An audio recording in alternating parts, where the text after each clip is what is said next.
2002 to 2006, and that time BJP could not stand for a long run. That time Atal Bihari Vajpayee was its Prime Minister. Is there was any issue? What is a problem? Just tell us about that. Oh, very basic issue. West Bengal politics has always been polarized between the first party and the second party, with the third party and the fourth party having very little chance. At that time, we were in the stage of third party or fourth party. The first party was CPIM or Left Front, whichever you prefer, and the second party was Trinamool Congress. Naturally, we did not have a chance, so we formed we had an electoral understanding with the Trinamool, and we stood no chance by ourselves. So we formed that electoral understanding. Okay, you were governor of 3 states since the Prime Minister Narendra Modi became Prime Minister in the year of 2014. You were governor of Tripura, Meghalaya and Arunachal Pradesh. You must be seeing a lot of ups and downs during that period. What experience do you have? Would you like to share with us? Tripura was fairly plain sailing. There weren't many ups and downs, except that in the 2018 election, the CPM government was ousted. In fact, in Tripura, in spite of there being a government of the CPM in power when I took over in 2015, and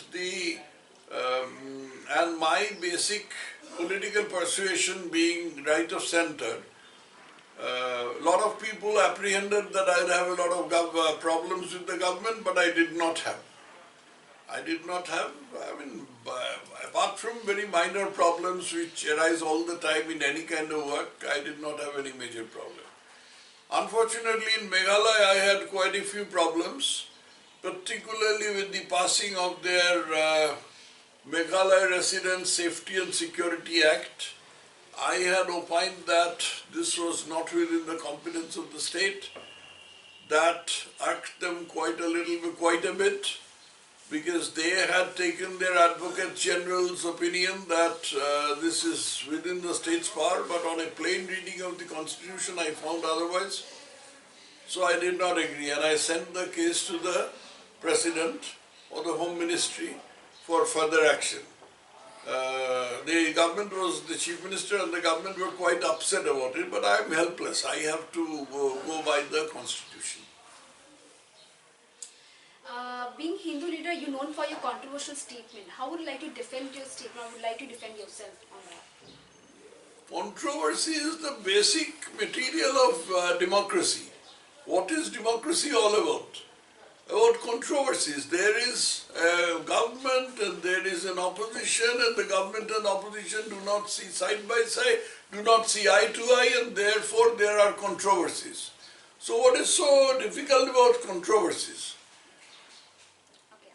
The only thing that might have generated controversies is that some statements that I made, some people said that as a governor you cannot make this statement. But when I asked them, show me the provision in the Constitution which says I cannot make this statement, then they were nowhere visible on the horizon. Okay, sir, as everyone knows, governor is one of the most honorable position. So right now you're back to the politics, and that why you left the position? Left the position? No, I'm just asking, like, are you back to the politics? Yes. I left, my tenure was over. As a matter of fact, in terms of Article 156(3) of the Constitution, a governor is supposed to hold post for 5 years, subject to the pleasure of the President. And I held post for longer than 5 years because of the corona pandemic and all that. I did exactly 5 years and how many months? 5 years and 3 months. Then thereafter I had left and I had come back here. And there is no bar either in the Constitution or in practice of a governor coming back to politics. Arjun Singh did it, Sheila Dikshit did it, Motilal Vora did it. I don't see why I can't do it. What do you think about Bengal politics? Will Mamata Banerjee will back, or BJP will party? Certainly Mamata Banerjee will be ousted and BJP will come in with a thumping majority, more than 200 seats, I'm absolutely sure. Absolutely sure. Actually, Home Minister already set a mark of 200. Yes. So you agree with that statement? Absolutely. Not only that, I think BJP will come back with more than 200 seats. Okay. So what is your think about minorities? What is my thinking Yeah, about minorities? yeah, It's a right. very difficult question to answer. I mean, the answer itself is not clear. What is it about minorities? I really it's not clear as to what exactly do you mean. Okay. So RSS mean BJP. No, no, BJP. what is the question? Why don't you paraphrase the question and tell me a little more No, clearly what exactly you mean by that So question? let's first move to complete the entire question answer session, then I'll come to back to that question. RSS mean BJP, BJP mean RSS. How will you define it? Then why are there two names? Why was there a BJP necessary at all? RSS could have come into politics. Why did the RSS did not come to politics and instead it is BJP which is doing politics? The two are entirely two different organizations. RSS is an organization whose objective is to make human beings in a particular mold. That is, as we say in Hindi, Hindu के नाते हिंदू समाज को जागृत और संगठित करना. This is the objective of RSS and there is no politics about it. Okay. On the other hand, BJP is purely a political party. Okay, what strategy BJP is applying to achieve the dream of Sonar Bangla? Because Prashant Kishore is currently making a strategy for Mamata Banerjee. So, do you think that somewhere BJP may see any losses due to this strategy, in making of strategies? This is a very general question. I mean, a very broad and general question. The how Sonar Bangla will be brought into action is something over the manifesto is all about. So you've got to go through the manifesto. The manifesto is in the process of preparation now. You've got to go through it. Sonar Bangla is prosperous Bangla. It really means prosperous Bangla. To create prosperous Bangla, which is our objective, which is why we are fighting for power, we need to follow certain policies, implement these policies, and what these policies are, what exactly is to be done is all documented in the scenario, in the manifesto. When it comes, you can read it up. Okay. I asked, like, is any kind of losses can BJP witness if Prashant Kishore is making a political strategy for Mamata Banerjee? No, I don't understand. You see, Prashant Kishore, you don't expect Prashant Kishore to sit idle. Okay. He is being paid, what I understand, 500 crores of rupees by the State Trinamool Congress. So he has to do something. So he is doing something. God knows what he is doing. I don't know. So there is a lot of on and off relationship between the Governor Jagdeep Dhankar and the Chief Minister Mamata Banerjee. What do you think about that communication and all? Governor Jagdeep Dhankar is doing his strict constitutional duties. And Mamata Banerjee is constantly saying Mamata Banerjee or her acolytes, and these acolytes do not do anything without Mamata Banerjee's express consent.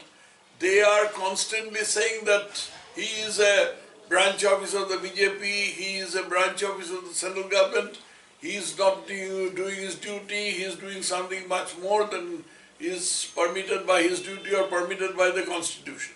But when asked precisely where is he going wrong, what is he doing that he is not allowed to do, they have no answer.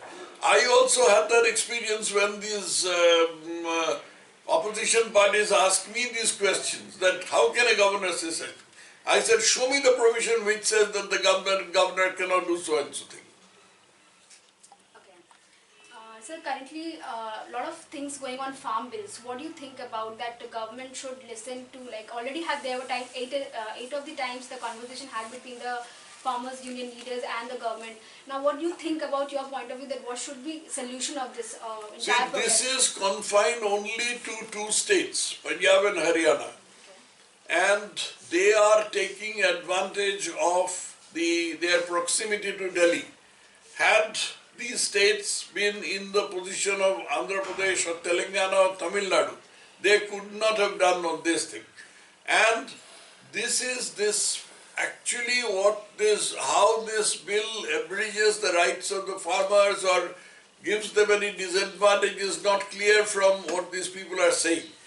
Actually, it abridges the possibilities or the rights or the privileges of the middleman class. middleman class who buy the farmers' produce and sell it in the market, the wholesalers, the transporters, it is the mandi owners, it is these people who are really hurt by the act. So they have egged on a lot of farmers, and these farmers have come, plus with these middlemen at the back, and they are creating all these things. It is, as a matter of fact, a number of farmers' unions from different parts of the country, they have already expressed support for these bills, and they have said that they have proceeded on the basis of these bills. Now, under no circumstances, these bills should be allowed to be diluted. What of that? The farmers of Punjab and Haryana are not bothered about it. They are bothered about only on their own interests, and there again, it is not the farmers, it is the middlemen. So yesterday, the Supreme Court have said that they will set a panel for this to have the conversation about this bill. So, do you think that any further can be happened in the, like any changes in the happen in the bill, something like that? That is, it is too premature to hazard a guess about that. The position is that Supreme Court's orders will have to be carried out, and after that we shall see what happens. But what is alarming is that these so-called farmers or farmers who are backed by the middlemen, or middlemen who are backed by the farmers, they are saying that we will not listen to what the Supreme Court said. So where do you go with that Supreme Court? I don't see any hope of solution through this Supreme Court route. Okay, sir, but last not the least, the last question is, do you think Abhishek Banerjee can be the turning point for the Trinamool Congress? Turning point backwards, you mean? Yeah, and it's like, so he can, if he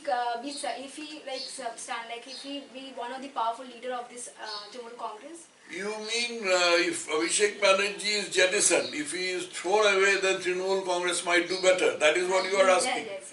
Yes, that might be. I think in Trinamool Congress's interest, he should be absolutely consigned to the garbage bin.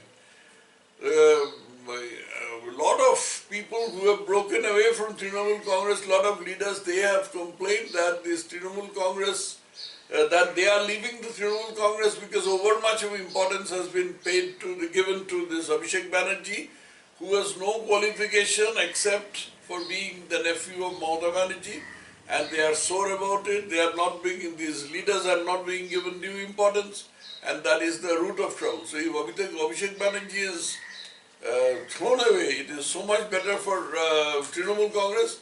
But since I am in the BJP, I would like Abhishek Banerjee to be there, stick on there, do his best, and get us more than 200 seats.